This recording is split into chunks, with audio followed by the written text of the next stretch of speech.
this is your food. Not really. This is Mark Flynn here with your video thought for the day, coming to you on what I guess has become Food Week for me. We're looking at food from the perspective of the Bible, and I have a really interesting way to look at it today. I'm using this food cart, which was given to one of our grandchildren for Christmas, and it's amazing to watch the kids play with it. They have a ball. I mean, they've got popsicles that break apart and become popsicles. They've got cherry flavored seltzer.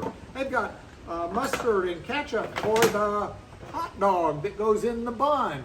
By the way, do not try to eat that for real. But they celebrate the idea of food. And I love that because the Bible talks about food as a reason and an opportunity to celebrate.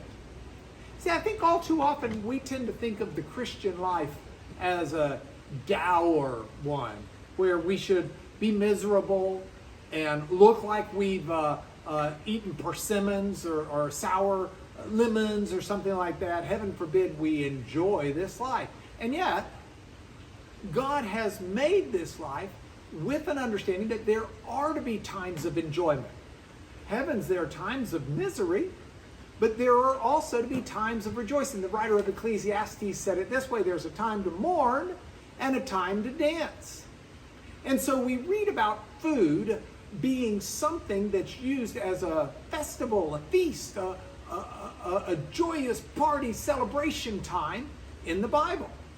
You can go as early as Genesis, where Laban throws a feast at the wedding of his daughter. But you can chart all the way through the Bible. Moses set up feasts, opportunities to celebrate with food the marvelous things that God was doing in the lives of Israel. You can take it into the New Testament. Jesus starts his public ministry at a wedding feast where they had run out of wine, and he turns water into wine to make sure that they're able to celebrate and enjoy the feast fully.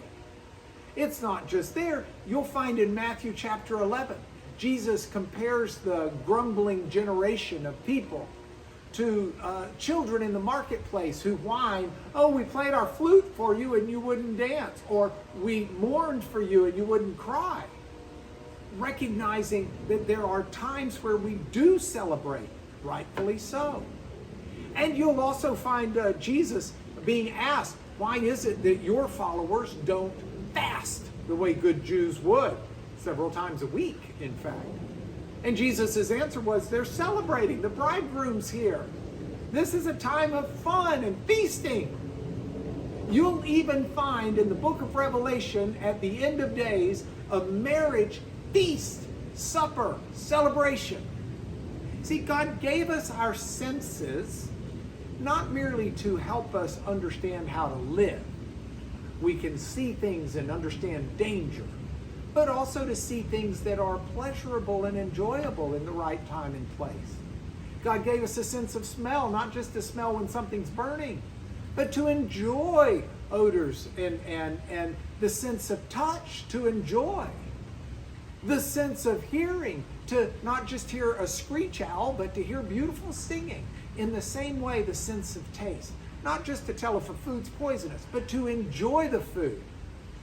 We need to understand that when Jesus said he came that we might have life and have it abundantly, that he wants his followers to enjoy this life. So take that little guilt in the back of your brain that says, this is what David Letterman meant when he said, more fun than humans should be allowed. And toss that aside. Know that God wants you to enjoy life. And if you've got a good thing, whether it's something good to eat, or whether it's something good to listen to, something enjoyable to watch, enjoy it, giving thanks to God who made your life enjoyable. You'll have plenty of times to lean on him when life is miserable. But in the meantime, don't forget to take advantage of the wonderful gift of life. That's at least something for you to chew on in your video thought for the day. God bless you. More food tomorrow.